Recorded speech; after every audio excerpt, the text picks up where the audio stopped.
வாழ்க்கை ஏற்கனவே திட்டமிடப்பட்ட வாழ்க்கை. அந்த திட்டத்தோடு கூட மனப்பூர்வமாய் இணைந்து கொண்டால் அந்த திட்டம் நிறைவேற உங்களுடைய மனப்பூர்வமான ஒத்துழைப்பு தேவை. அந்த திட்டம் நிறைவேற உங்களுடைய மனப்பூர்வமான கீழ்ப்படிதல் தேவை. அந்த திட்டம் நிறைவேற உங்களுடைய மனப்பூர்வமான ஒத்துழைப்பு தேவை. ஒத்துழைத்தால் நிச்சயம் உங்கள் வாழ்வில் தேவ சித்தம் நிறைவேறும். ஆனால் நீங்கள் மனப்பூர்வமாய் அதை நிராகரித்தால்,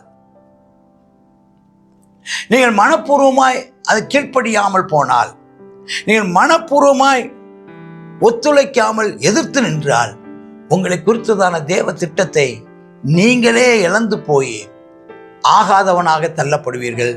எச்சரிக்கையாயிரு. ஆயிரம் ஆயிரம் நன்மைகள் அடுதினம் என்னை சூழ்ந்திட, கிருபையும் இரக்கமும் அன்பும் கொண்டீரே. ஆயிரம் ஆயிரம் நன்மைகள் அடுதினம் என்னை சூழ்ந்திட, கிருபையும் இரக்கமும் அன்பும் கொண்டீரே. நல்ல எபினேசராய் என்னை நடத்தி வந்தீரே, நன்றி சொல்ல வார்த்தை இல்லையே. நல்ல எபினேசராய் என்னை நடத்தி வந்தீரே, நன்றி சொல்ல வார்த்தை இல்லையே. ஆயிரம் ஆயிரம் நன்மைகள் அனுதினம் என்னை சூழ்ந்திட, கிருபையும் இரக்கமும் அன்பும் கொண்டீரே. ஆயிரம் ஆயிரம் நன்மைகள் அனுதினம் என்னை சூழ்ந்திட, கிருபையும் இரக்கமும் அன்பும் கொண்டீரே. நல்ல எபினேசராய் என்னை நடத்தி வந்தீரே, நன்றி சொல்ல வார்த்தை இல்லையே. நல்ல எபினேசராய் என்னை நடத்தி வந்தீரே, நன்றி சொல்ல வார்த்தை இல்லையே. காலை மாலை எல்லாம் வேளையிலும் என்னை நடத்தும் உம் கரங்கள் நான் கண்டேன். தேவை பெருகும் போது சிக்கி தவித்திடாது உதவும் உம் கரங்கள் நான் கண்டேன். காலை மாலை எல்லாம் வேளையிலும் என்னை நடத்தும் உம் கரங்கள் நான் கண்டேன். தேவை பெருகும் போது சிக்கி தவித்திடாது உதவும் உம் கரங்கள் நான் கண்டேன். எல்லா நேரத்திலும் என்னை விடாமல் காக்கும் அன்பின் நல்ல கர்த்தரே. எல்லா நேரத்திலும் என்னை விடாமல் காக்கும் அன்பின் நல்ல கர்த்தரே. ஆயிரம் ஆயிரம் நன்மைகள் அனுதினம் என்னை சூழ்ந்திட, கிருபையும் இரக்கமும் அன்பும் கொண்டீரே. ஆயிரம் ஆயிரம் நன்மைகள் அனுதினம் என்னை சூழ்ந்திட, கிருபையும் இரக்கமும் அன்பும் கொண்டீரே. நல்ல எபினேசராய் என்னை நடத்தி வந்தீரே, நன்றி சொல்ல வார்த்தை இல்லையே. கர்த்தருடைய பரிசுத்த நாமத்திற்கு மகிமை உண்டாவதாக. அதிகாரம் 2, மத்தேயு அதிகாரம் 2. இங்கே ஞானிகளின் அல்லது சாஸ்திரிகளின் வருகை. இந்த சாஸ்திரிகளை பற்றி நிறைய கதை. அவர்கள் கிழக்கிலிருந்து வருகிறார்கள். அப்போ சொல்லுகிறார்கள், ஒருவேளை அவர்கள் இந்த சிந்துவெளி பகுதியில் இருந்தும் இந்தியா பகுதியிலிருந்தும் போயிருப்பார்கள் என்று சொல்லப்படுகிறது. மற்றும் ஈரான் அல்லது அதை தாண்டி பாரசீகம், அதை தாண்டி பாகிஸ்தான், அதை தாண்டி சிந்துவெளி, அதை தாண்டி இந்தியாவின் மத்திய பகுதி, தெற்கு பகுதி அப்படின்லாம் சொல்கிறோம். இங்கே இருந்தும் போயிருக்கிறாங்கன்னு. சாஸ்திரிகள் எத்தனை பேருன்னு தெரியாது. சில 3 சாஸ்திரிகள் தான் நேமா நம்ம சொல்லுவோம். 3 சாஸ்திரிகள் என்று அவர்கள் கொண்டு வந்ததான பொருட்கள் 3ங்கிறதுனால 3 சொல்லுகிறோம். அவர் 3 பேர் அல்ல, அதை விட அதிகமான பேர் வந்திருக்கலாம் என்றும் அவர்கள் சொல்லுகிறார்கள். சரி, அவங்க வர்றாங்க. அவங்க ஒரு நட்சத்திரத்தினாலே கணித்து வருகிறாங்க. இதனால் நட்சத்திரம் கணிக்கிறது சரிங்கிறாங்க. அப்போ அவங்களே பாருங்கள், இயேசுநாதர் பிறப்பை கூட நட்சத்திரங்களை வச்சு கண்டுபிடிச்சிருக்காங்களே. அப்போ அந்த வானசாஸ்திரம் அன்னைக்கும் இருந்திருக்கிறது, அது ஏற்றுக்கொள்ளப்பட பைபிளில் கூட சொல்லப்பட்டிருக்கிறது அல்லவா என்று சில வானசாஸ்திரம் பார்க்குறவங்களும் நட்சத்திரம் பார்க்குறவங்களும் இந்த வசனத்தை அவங்களுக்கு சாதகமாக எடுத்துக்கொண்டு சொல்கிறது உண்டு.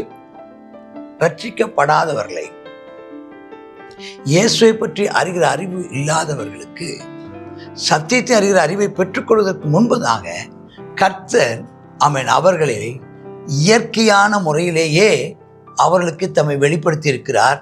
அதில் ஒன்று, வான சாஸ்திரத்தை கற்றுக்கொண்டவர்களும் தேவனுடைய மகத்துவத்தை காண்கிற அந்த பாக்கியத்தை அவர்களுக்கும் தந்திருக்கிறார்.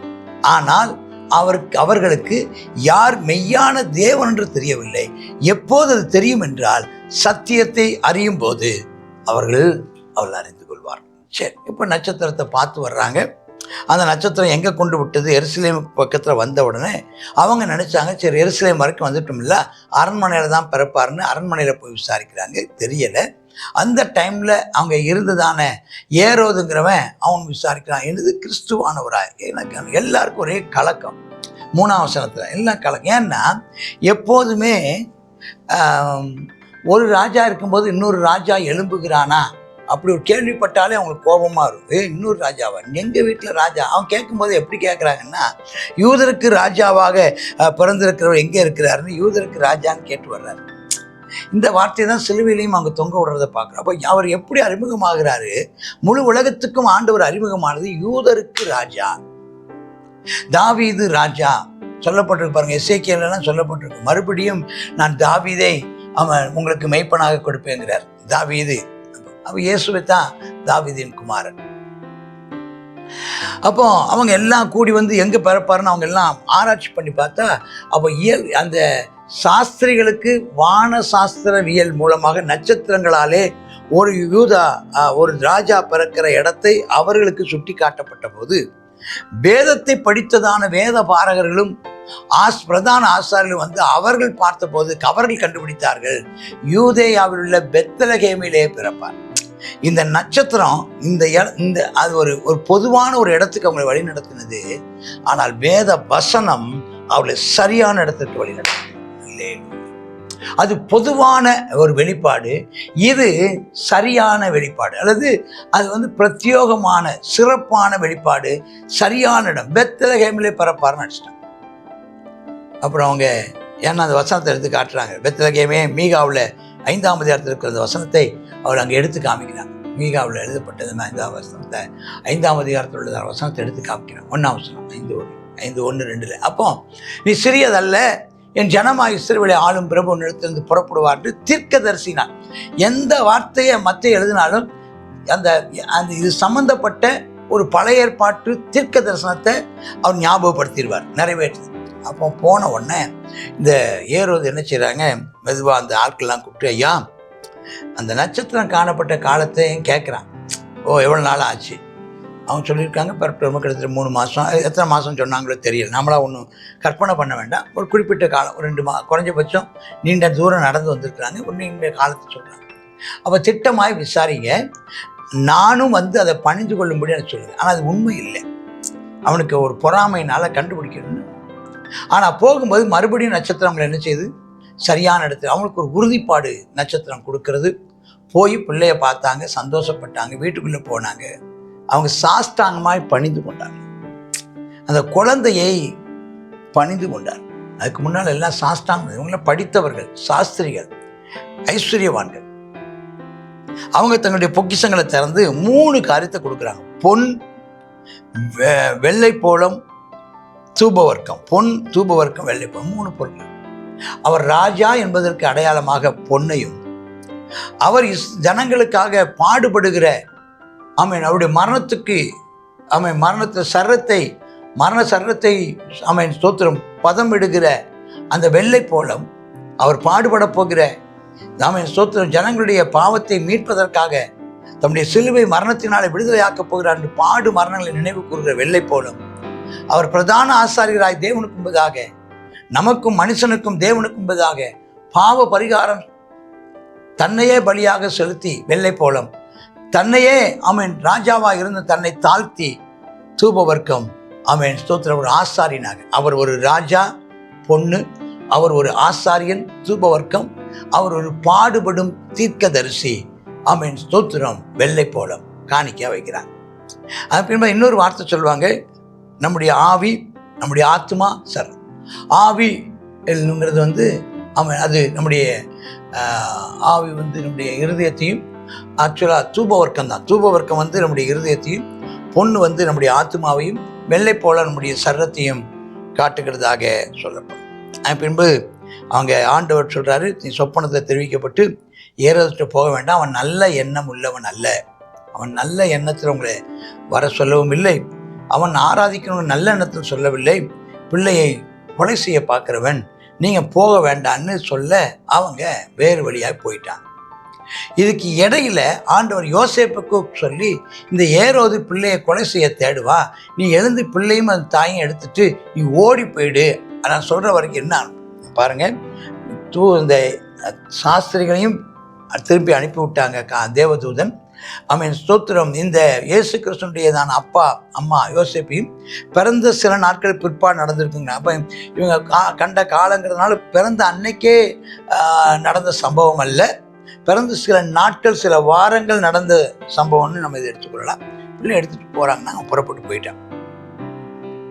இதுக்கு அப்புறம் இவருக்கு போதிய தூரம் அந்த ஞானிகளும் சாஸ்திரிகளும் போதிய தூரம் அவர் தூரம் போனதுக்கு பிற்பாடு, அதே மாதிரி யோசேப்பும் மரியாளும் குழந்தை இயேசு எடுத்துக்கொண்டு போதிய தூரம் தாண்டி போனதுக்கு பிற்பாடு தான் ஸ்தோத்திரம் அங்கே என்ன செய்கிறது என்றால், அவன் ஏரோது சாஸ்திரிகளால் ஏமாற்றப்பட்டுட்டோம் அப்படின்னு அவன் கண்டுபிடிக்கப்பட்டு கோபம் அடைகிறத. அதுக்கு முன்னால் அந்த 15ஆம் வசனத்தில் இயேசு கிறிஸ்து எகிப்துக்கு போனதை கூட ஒரு தீர்க்க தரிசனத்தின் நிறைவேறுதலாய் சொல்கிறார். எப்படி இஸ்ரவேல் ஜனங்கள் எகிப்திலிருந்து வந்தாங்களோ அதே பாதையில் இயேசு கிறிஸ்துவும் போனார். அந்த பாதை அவருக்கு தெரிகிறது என்கிறத, அந்த வனாந்தரத்தையும் தாண்டி அந்த எகிப்துக்கும் இயேசு போனாருங்கிறத நாம் இங்கே அது ஒரு தீர்க்கதரிசனம் நிறைவேறுதுங்கிறத இங்கே மத்தேயு சுட்டி காட்டுது. எல்லாம் விசாரித்தாரு, எல்லாம் 2 வயதுக்கு உட்பட்ட. ஏன் 2 வயசு 2 வருஷம் ஆயிருக்காது, ஆனால் இது ஒரு பிள்ளை, விசேஷித்த பிள்ளையானதுனால பிள்ளையை பார்க்கும்போது 2 வயசு பிள்ளை மாதிரி இருக்க வாய்ப்பு இருக்குது. சில பிள்ளை பிறந்த உடனே 3 மாதம் பிள்ளை மாதிரி இருக்குதுயான்னு சொல்கிறது உண்டு. அப்போ 1 வயசு பிள்ளை கூட சில நேரங்களில் 2 வயசு பிள்ளை மாதிரி இருக்க வாய்ப்பு இருக்குது. அதனால் இது ஒரு வயசு பிள்ளையாக இருந்தாலும் 2 வயசு மதிக்கக்கூடிய பிள்ளையாக இருக்கக்கூடிய அத்தனை பிள்ளைகளையும் கொலை செய்யணும்னு சொல்லிட்டாங்க. அது மாதிரி கொலை செய்யப்பட்டது. அது கூட ஒரு தீர்க்க தரிசனத்தின் நிறைவேறுதலாக அங்கே அவர் சுட்டி காட்டுகிறார். 18ஆவது வசனம். இப்போ என்ன சொல்றேன்னா, உங்கள் வாழ்க்கையிலையும் என் வாழ்க்கையிலையும் நடக்கிற சம்பவங்கள் எல்லாம் தீர்க்க தரிசனத்தின் நிறைவேறுதல்கள். நீங்க இன்னைக்கு இந்த இடத்துக்கு வந்திருக்கிறதுக்கு காரணம், கர்த்தர் உங்களை குறித்து ஏற்கனவே திட்டமிட்டவைகளையே உங்கள் வாழ்க்கையில் நடந்து கொண்டிருக்கிறது என்பதற்காக கைகளை உயர்த்தி கர்த்தருக்கு ஸ்தோத்திரம் பண்ணுங்கள். ஒருவேளை உங்களுக்கு தெரிந்திருக்கலாம் அல்லது தெரியாமல் இருக்கலாம், புஸ்தக சொல்லில் உங்களை குறித்து எழுதியிருக்கிறதே, கர்த்தர் எழுதியிருக்கிறபடியே உங்களை கர்த்தர் நடத்தி கொண்டு வருகிறார். உங்கள் ரட்சிப்பின் நீங்கள் ரட்சிக்கப்பட்ட நாள் முதல் வாழ்நாளெல்லாம் செய்யப்பட வேண்டியவைகளை கர்த்தர் ஏற்கனவே அந்த எபேசியர் புஸ்தகம் 2ஆம் அதிகாரம் 10வது வசனத்தின்படி நாம் நடக்கும்படி முன்னதாகவே நம்முடைய வழிகளை ஆயத்தப்படுத்தி வைத்திருக்கிறார் என்ற வார்த்தை உங்கள் வாழ்க்கையில் உண்மையாயிருப்பதாக. வாசித்து பாருங்கள், எபேசியர் 2ஆம் அதிகாரம் 10வது வசனத்தின்படி வாசிக்கிறோம். ஏனென்றால் நற்கிரியைகளை செய்வதற்கு, தேவனுடைய சித்தத்தை செய்வதற்கு நாம் கிறிஸ்து இயேசுவுக்குள்ளே சிருஷ்டிக்கப்பட்டு தேவனுடைய செய்கை, அவருடையதான கரத்தின் கிரியைகளாக இருக்கிறோம். அவைகளில் எழுதப்பட்டவைகளில் நான் செய்ய வேண்டிய அந்த தேவ சித்தம், அவைகளில் நான் நடக்கும்படி அவர் முன்னதாக அவைகளை ஆயத்தம் பண்ணி இருக்கிறார். அப்ப already it was determined your life. வாழ்க்கை ஏற்கனவே திட்டமிடப்பட்ட வாழ்க்கை. அந்த திட்டத்தோடு கூட மனப்பூர்வமாய் இணைந்து கொண்டால் அந்த திட்டம் நிறைவேற உங்களுடைய மனப்பூர்வமான ஒத்துழைப்பு தேவை. அந்த திட்டம் நிறைவேற உங்களுடைய மனப்பூர்வமான கீழ்ப்படிதல் தேவை. அந்த திட்டம் நிறைவேற உங்களுடைய மனப்பூர்வமான ஒத்துழைப்பு தேவை. ஒத்துழைத்தால் நிச்சயம் உங்கள் வாழ்வில் தேவ சித்தம் நிறைவேறும். ஆனால் நீங்கள் மனப்பூர்வமாய் அதை நிராகரித்தால், நீங்கள் மனப்பூர்வமாய் அதை கீழ்ப்படியாமல் போனால், நீங்கள் மனப்பூர்வமாய் ஒத்துழைக்காமல் எதிர்த்து நின்றால், உங்களை குறித்ததான தேவ திட்டத்தை நீங்களே இழந்து போய் ஆகாதவனாக தள்ளப்படுவீர்கள். எச்சரிக்கையாயிருங்கள். சரி, அப்புறம் கர்த்தர் சொல்றாரு. அதுக்கப்புறம் சில வருடங்கள் ஆயிருக்கலாம்னு நினைக்கிறேன். பின்பு 19ஆம் வசனத்தை திரும்ப காணப்பட்டு பிள்ளையை கூட்டிட்டு வாங்குறாரு. அவர் அப்படியே கூட்டு வர்றாரு. ஆனாலும் அவன் அங்கே வராதபடிக்கு அவன் எங்கே அவன் போக பயந்து போய் அவன் இங்கே யூதா நாட்டில் தங்காமல் அதையும் தாண்டி கல்லேயா நாட்டில் போய் நாசரேத் என்ற ஊரில் அங்கே குடியேறுகிறார். நசரேயன் என்னப்படுவார் என்று தீர்க்கதரிசிகளால் உரைக்கப்பட்டு நிறைவேறும்படி இப்படி நடந்தது என்று நாம பார்க்கணும். அங்கதான் அவங்க ஏற்கனவே இருந்துட்டாங்க நாசரேத் பகுதியில். திரும்ப அங்கேயே போகிறதை நாம் பார்க்கணும். கர்த்தருடைய நாமத்திற்கு மகிமை உண்டாவதாக. இந்த கால வேளையிலே கர்த்தருடைய வார்த்தை உங்களுக்கு நேராக வருகிறது. ஆமென். தேவன் உங்கள் வாழ்க்கையும் திட்டமிட்டிருக்கிறார். அவர் வாழ்க்கையில் நடக்கிறது. அன்றியும் அவருடைய தீர்மானத்தின்படி அழைக்கப்பட்டுள்ளாய். தேவனிடத்தில் அன்பு கூறுகிறவர்களுக்கு, தேவனிடத்தில் கீழ்ப்படுகிறவர்களுக்கு, தேவனோடு கூட ஒத்துழைக்கிறவர்களுக்கு சகலமும் நன்மைக்கு ஏதுவாய் நடக்கிறது. ஏற்றுக்கொள்ளுங்கள். கர்த்தர் உங்களை ஆசீர்வதிப்பாராக. ஆமென். ஆமென். God bless you.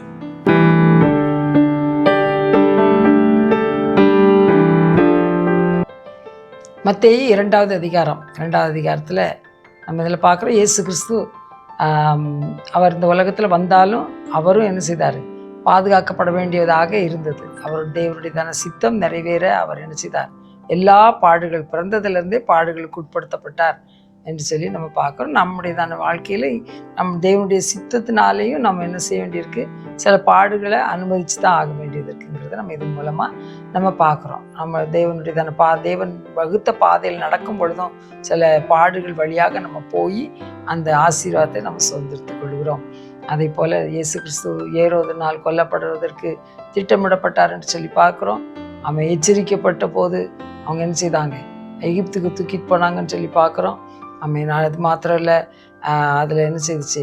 அவங்க அங்கே கண்டுபிடிக்க முடியலன்னு சொன்னால் மறுபடியும் நட்சத்திரம் வழிகாட்டினது போல் இன்னைக்கு வழிகாட்டுகிறவர்களாகவும் இயேசு கிறிஸ்துவை இருக்கிற இடத்தை நம்ம வழிகாட்டுகிறவர்களாக காணப்படும். கர்த்தர் நம்மை பயன்படுத்துவாராக. ஜெபம் பண்ணுவோம். கர்த்தாவே, ஸ்தோத்திரம் இயேசப்பா. இந்த நாளிலும் என்னப்பா அந்த ஏரோதியினால் என்னப்பா கொலை செய்யப்படுவதற்கும் என்னப்பா அந்த குழந்தையை கொலை செய்யப்படுவதற்கும் என்னப்பா நீர் அப்பா ஸ்தோத்திரம் அப்படிப்பட்டதான சூழ்நிலை வழியாகவும் இயேசு கிறிஸ்து கடந்து போனதை நாங்கள் பார்க்குறோம்ப்பா. நீங்கள் கடந்து போனதை பார்க்குறோம். கடந்து போன பாதைகள் எங்களுடைய வாழ்க்கையில் அநேக பாதைகள் எங்களுக்கே புரியல ஆண்டவரே. ஆனாலும் நீ இந்த பாடுகள் வழியாக எங்களை நடத்தி சென்று அப்பா ஸ்தோத்திரம் நீர் எங்களோடு கூட இருக்கிறபடியால் நாங்கள் எல்லாவற்றையும் எளிதாக நாங்கள் கடந்து செல்ல நீர் எங்களுக்கு அப்பா நான் உனக்கு போதித்து நீ நடக்க வேண்டிய வழி உனக்கு காட்டுவேன் என்று சொன்ன கர்த்தர், உண்மையில் என் கண்ணை வைத்து உனக்கு ஆலோசனை சொல்லுவேன் என்று சொன்ன கர்த்தர் அப்பா எங்களுக்கு ஆலோசனை கொடுத்து உங்களுடைய வழிகளில் எங்கள் நடக்க நீர் எங்களுக்கு அனுக்கிரகம் செய்திடலும். கர்த்தாவே ஸ்தோத்திரம் இயேசப்பா. இந்த நட்சத்திரம் கர்த்தாவே என்னப்பா அந்த சாஸ்திரிகளுக்கு வழிகாட்டினது போல நாங்களும் அநேகரை உம்மண்டையில் வழி நடத்துகிறதான தீபங்களாய் திகழ நீர் எங்களை பயன்படுத்துவீராக. இயேசுவின் நாமத்தில் ஜெபிக்கிறோம் நல்ல பிதாவே. ஆமென்.